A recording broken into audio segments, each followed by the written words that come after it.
Good morning, everyone. This is Thursday morning, November the 30th, 2023. This is Brother Mike Robinson with BNC Ministries bringing another sip of water. This is broadcast number 16 in our series of broadcasts. I'm actually having to record this morning. We're having some issues with Facebook, so I decided just to record this till those issues are fixed, and then we can upload the video. But I want to say good morning to all of you. I want to continue with our bucket of water that we drew from 2 Corinthians chapter 16, verses 14 through 18. And want to continue discussing each one of these separate questions that Paul asked after he makes the statement, be ye not unequally yoked together with unbelievers. And so Paul goes on to ask a series of questions about contrast between things, and the obvious answer between each one of these questions is either the word no or none. And this morning we want to look at the third part of this, which is actually verse number 15. I call it part number A, and we'll read from the beginning and stop with part A in verse 15. It says, be ye not unequally yoked together with unbelievers. For what fellowship hath righteousness with unrighteousness? And what communion hath light with darkness? And then the verse we're going to talk about today, or the part of verse 15, and what concord hath Christ with Belial? Now that word Belial is just a simple reference to Satan, which, if you study that word out, actually means worthlessness. So the word we're going to concentrate on this morning, though, for this sip of water is the word concord. The word concord is translated from the Greek word symphonesis, and it's actually the word from which we get our English word symphony. And I think everyone out there knows what a symphony is. You can bring dozens and dozens of different instruments together to have an orchestra, and they can play music, and as every instrument plays their part in the music score at the right time, beautiful music comes from that symphony. And a lot of people will sit and listen to these classical orchestras and different types of orchestras for hours on end because of the beautiful music they create. Well, Paul is asking the question here, can Christ and Satan make beautiful music together? Well, the obvious answer is none. There is no concord. There is no symphony. There is no beautiful music between Christ and Satan, or in this case, Christ and Belial. When I was a young boy, the world was quite a bit different back in those days. I'm 72 now. But we had a radio, and that radio had a dial on it, and it had a button or a knob on one side that was called a tuning dial or a tuning knob.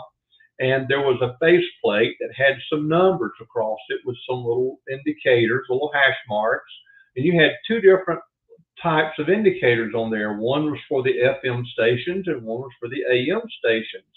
And on the left-hand side were your lower frequency numbers, and on the right-hand side were your higher frequency numbers.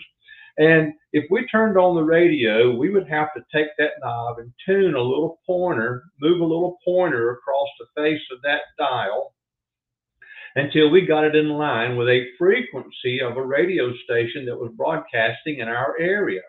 We may be looking for country music or Christian music or classical music, just whatever genre of music we were choosing. There might be a radio station somewhere that played that kind of music that was close enough for us to pick up. So we would tune that dial till we got to, say, maybe 1440 AM. And as we got closer to that station, we would begin to hear someone talking or singing or making music.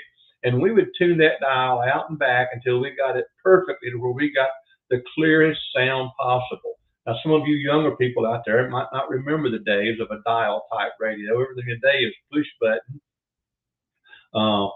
Or you can press a scan button, and it scans, and it hides all the in-between stuff between channels as it's looking. But on those old mechanical dial radios, if you left the channel that you were on and go to look for another channel or station, you would get this. that would be the static in between good stations. And so as long as that radio was producing that static, that meant the radio was not tuned to a station. So they were out of tune. The radio could not give the beautiful music that was being created by the transmitting station, wherever it might be located. And so you got static, you got noise. Noise is meaningless. Noise is worthless. So what part has Christ, who is the creator of the universe, what concord hath Christ with Belial, who is worthless, who is nothing, who is Satan? He's the devil.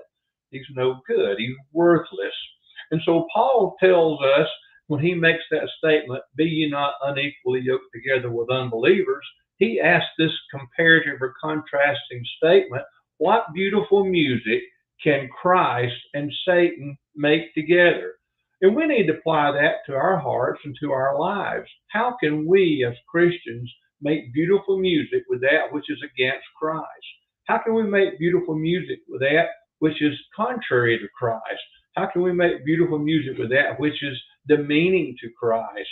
We can't do that. All we're going to get is the static of being out of tune, having our hearts out of tune with Jesus Christ. And our life is going to be one long life of just static. So we don't want that. We want our life to have that beautiful music, and we can only do that when our hearts are in tune with Christ. Then we're locked in, we get that beautiful music, and we can walk with Christ, and we can do that which is right in His sight, not just on the outside.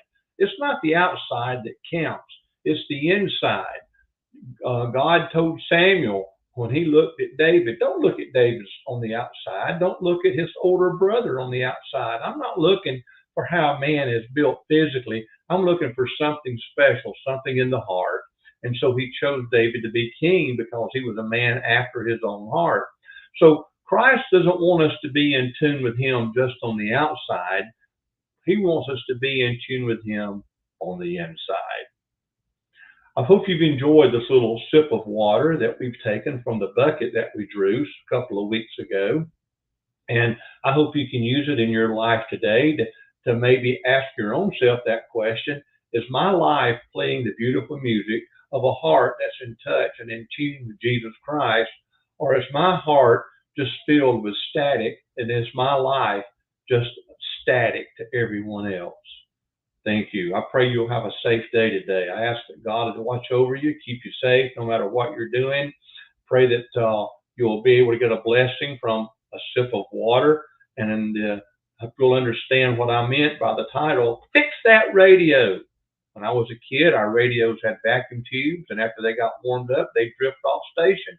We'd get a bunch of static, and I can remember plain as day, my mom or dad hollering through the house, somebody fix that radio. So we'd have to go and just readjust that dial a little bit, usually just one more time, and then it would be okay the rest of the time. So God bless you. Have a great day is my prayer. Amen. Thank you.